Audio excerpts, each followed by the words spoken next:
Persia దేశంలో ester అనే ఒక యువ యూదురాలు తన అన్నయ్య కుమారుడు మొర్డెకైతో కలిసి ఉండేది.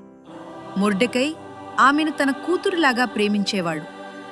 ఎస్టర్ చాలా నమ్రతగల, దయగల, శాంత స్వభావం కలిగిన అమ్మాయి. ఒకరోజు పర్షియా రాజైన అహష్వేర్ని తనకి శత్రువుగా అనుకోవడానికి పర్షియా రాజైన అహష్వేరోషు ఎస్టర్ను చూసి ఆమెను తన కొత్త రాణిగా ఎంచుకున్నాడు.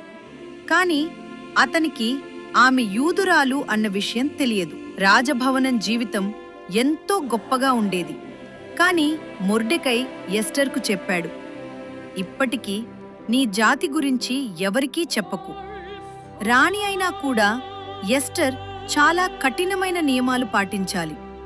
రాజు పిలవకపోతే అతని దగ్గరకు వెళ్లడం కూడా ప్రాణాపాయం. ఆ సమయంలో రాజసభలో ఉన్న శక్తివంతమైన అధికారి హామాను మొర్డెకై తనకు నమస్కారం చేయకపోవటంతో కోపగించుకున్నాడు. తన అహంకారంతో అతను ఒక దుర్మార్గమైన యోచన చేశాడు. యూదులన్నింటినీ నాశనం చెయ్యాలని రాజుతో చట్టం సంతకం చేయించాడు. ఈ విషయం విన్న మొర్డెకై వెంటనే ఎస్టర్కు సందేశం పంపాడు. రాజుతో మాట్లాడేది నువ్వే, మనల్ని రక్షించగలది నువ్వు మాత్రమే. రాజు పిలవకుండానే అతని దగ్గరకు వెళ్లడమంటే మరణమని ఆమెకు తెలుసు. కాని మొర్దెకై ఆమెకు ధైర్యం చెప్పాడు. ఇలాంటి సమయానికి దేవుడు నిన్ను రాణిగా ఉంచి ఉండవచ్చు. ఆ మాటలు ఎస్టర్ హృదయానికి బలాన్నిచ్చాయి. 3 రోజుల తరువాత ఎస్టర్ తన రాజ సంప్రదాయ వస్త్రాలు ధరించి లోపల ధైర్యం సేకరించి రాజు సభలోకి అడుగుపెట్టింది. రాజు ఎస్టర్ను చూసి సంతోషంగా చిరునవ్వు చిందించాడు. ఆపై తన బంగారు దండను ముందుకు చాపాడు. ఇందువల్ల ఎస్టర్కు ఏమీ ప్రమాదం లేదని అర్థం.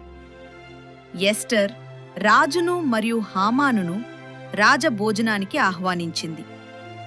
2వ భోజనంలో ఎస్టర్ చివరకు ధైర్యంగా మాట్లాడింది. నా రాజా, నేను యూదురాలిని.